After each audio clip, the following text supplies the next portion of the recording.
وہ جوان جو ہی پروان چڑھا ان فوان شباب آیا تو اس کی پیشانی سجدے کے تقدس سے مالا مال ہو گئی، اس کی آنکھوں میں حیا اور شرم کے پہرے آ گئے، اس کے خیالوں میں پاکیزگی آ گئی، اس کی زندگی کے شب و روز نیکی کے ماحول میں بسر ہونے لگے، اس کی راتیں ذکر الہی میں، تلاوت کلام مجید میں اور دن یاد الہی میں روزے سے گزرنے لگے۔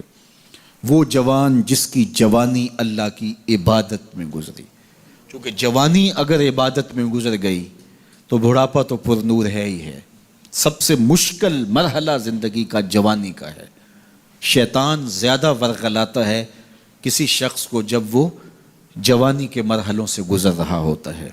تو جس کی جوانی خیریت کے ساتھ گزر گئی اور اس نے اپنی جوانی کے تقدس کو محفوظ رکھ کے منزل تک پہنچا لیا، اپنی عصمت کے جوہر کی حفاظت کی، اپنی آبرو کو لٹنے نہیں دیا، اپنی آنکھوں کی شرم و حیا پر پہرے بٹھائے اور آنکھ کو برباد نہیں ہونے دیا اور اپنی زندگی کے تقدس کا پہرا دیا، تو جو جوان اپنی جوانی کو خیریت کے ساتھ گزار گیا۔ کسی نے کہا تھا نا، کتاب زیست کا ایک اور باب ختم ہوا، شباب ختم ہوا، ایک عذاب ختم ہوا۔ تو جوانی جس کی منزل تک پہنچ گئی خیریت کے ساتھ، عافیت کے سائے میں۔ مشکل تو بڑا ہے جوانی کو منزل تک لے جانا، خیریت کے ساتھ، داغدار نہ ہونے دینا، جوانی کے تقدس کو رسوا نہ ہونے دینا، عصمت کے جوہر پہ کالک نہ لگنے دینا، خواہشات کو غالب نہ آنے دینا۔ آسان کام تو نہیں ہے، مشکل کام ہے، لیکن اگر کوئی مشکل کاٹ گیا، جوانی کے تھوڑے سے ایام میں گزار گیا۔ اللہ اکبر۔ حضرت شیخ ختلی کہتے ہیں، داتا گنج بخش علی حجویری علیہ رحمہ کے مرشد ہیں، الدنیا یوم ولنا فیہا صوم۔ وہ کہتے ہیں دنیا ایک دن ہے، ہم روزہ رکھ کے گزار رہے ہیں۔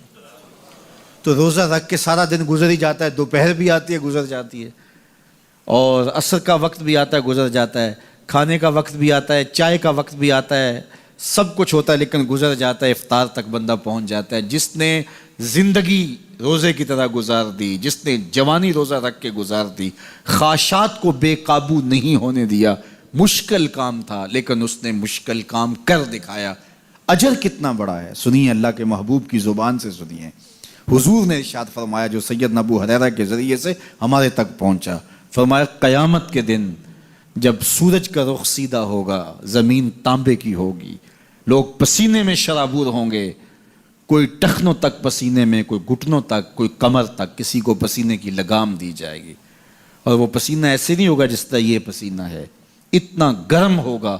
ابن رجب حنبلی کہتے ہیں اس پسینے کا ایک قطرہ اگر احد پہاڑ پہ ڈال دیا جائے تو وہ پگھل جائے، اتنا گرم ہوگا، بدبودار اتنا ہوگا، ایک قطرہ دنیا پہ ڈال دیا جائے، انسان کیا جانوروں کے دماغ بھی پھٹ جائیں، اس پسینے میں لوگ شرابور ہوں گے۔